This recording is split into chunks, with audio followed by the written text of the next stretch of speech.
Hi எல்லாருக்கும் வணக்கம். இன்றைக்கி எந்த வீடியோ பார்க்க போகிறோன்னா, இதை லேட்டாக போட்டதுக்கு எல்லோரும் என்னை மன்னிச்சுக்கோங்க.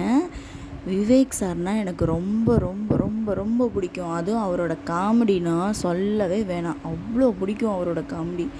ஆனால் ஒவ்வொரு காமெடியும் பார்த்திங்கன்னா அவ்வளோ சிந்திக்க வைக்கும், நகைச்சுவையாக இருக்கும், கிண்டலாக இருக்கும், கேலியாக இருக்கும்.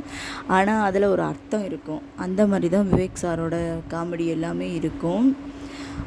விவேக் சாரை பற்றி தெரியாத நிறைய பேருக்கு என்னென்னு தெரியாதுன்னா, அவருக்கு 1951 நவம்பர் 19 பிறந்தாங்க. அவங்க அப்பா பேர் அங்கையன் பாண்டியன், அம்மா பேர் மணியம்மாள். இவங்க 2 பேருக்கும் பிறந்தவர் 3வது பையன்தான் நம்ம விவேக் சார். படிப்பு ஊட்டி கார்மெண்டில் மதுரை அமெரிக்கன் கல்லூரி அதில் பிகாம் படித்து முடித்தார். அதுக்கப்புறம் நம்மளோட விவேக் சார் மறுபிறவி எடுத்து இங்கே வந்தார், நம்மளோட சினி உலகத்துக்கு வந்தார்.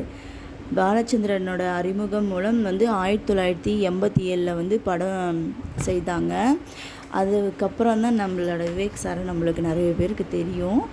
தலைமைச் செயலகத்தில் அரசு வேலை செய்தாங்க இவங்க விவேக் சார். நம்ம விவேக் சார் அவங்களுக்கு கல்யாணம் ஆகி செல்வி என்பவரை திருமணம் பண்ணாங்க. 3 குழந்தைங்க அவருக்கு. 3 குழந்தையில் ஒரு குழந்தை 2015/10/29 இறந்துட்டாங்க. அது அவருக்கு இவ்வளோ பெரிய அடியாக இருந்திருக்கும்னு நினச்சி கூட பார்க்க முடியல. ஆனால் அவருக்கு 1987 முதல் திரைப்படம் நடிக்க தொடங்கினார்.